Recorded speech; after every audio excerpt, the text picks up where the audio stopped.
Hello everyone, welcome to our channel. ఈరోజు మన ఛానల్లో టేస్టీ అండ్ హెల్తీ ఫుడ్ అయినటువంటి బండి గుర్జకాయల రెసిపీ గురించి తెలుసుకుందాము. మనం బండి గుర్జకాయలను తీసుకొని మంచిగా వాష్ చేసుకొని 4 పీసెస్గా కట్ చేసుకొని సాల్ట్ వాటర్లో ఉడికించుకోవాలి. ఆ వీడియో స్కిప్ అయింది, సో ప్లీజ్ డోంట్ మైండ్. అవి ఉడికిన తర్వాత స్టవ్ ఆన్ చేసుకొని ఆయిల్ వేసుకొని అందులో పోపు గింజలు, 2 పచ్చిమిర్చి, 1 ఉల్లిగడ్డ, 2 కరివేపాకు వేసుకొని దూరగా వేయించుకోవాలి. ఉల్లిగడ్డలు మంచిగా దూరగా వేగిన తర్వాత అందులో 1 టేబుల్ స్పూన్ జీలకర్ర మెంతుల పౌడరు, 1 టేబుల్ స్పూన్ పసుపు, అలాగే 1 టేబుల్ స్పూన్ అల్లం వెల్లుల్లి పేస్ట్ వేసుకొని అల్లం పచ్చి వాసన పోయేంత వరకు వేయించుకోవాలి.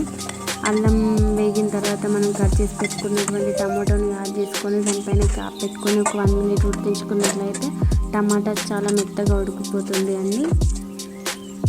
టమాటా ఉడికిన తర్వాతకి మనం ముందుగా ఉడికించుకున్నటువంటి బండి గుర్జకాయలను అందులో యాడ్ చేసుకొని కలుపుకోవాలి. ఒక 10 మినిట్స్ చిన్న మంట మీదనే కుక్ చేయాలి అండి. అది వేగిన తర్వాతకి మన టేస్ట్కి తగినంతగా ఉప్పు, మన టేస్ట్కి తగినంతగా కారం, ధనియాల పౌడర్ 1 టేబుల్ స్పూన్ వేసుకొని చిన్న మంట మీద ఒక 10 మినిట్స్ వేయించుకోవాలి ఫ్రెండ్స్. అది వేగిన తర్వాత 1 టేబుల్ స్పూన్ కొత్తిమీర యాడ్ చేసుకొని స్టవ్ ఆఫ్ చేసుకుంటే మన healthy and tasty recipe ready అయినట్లే.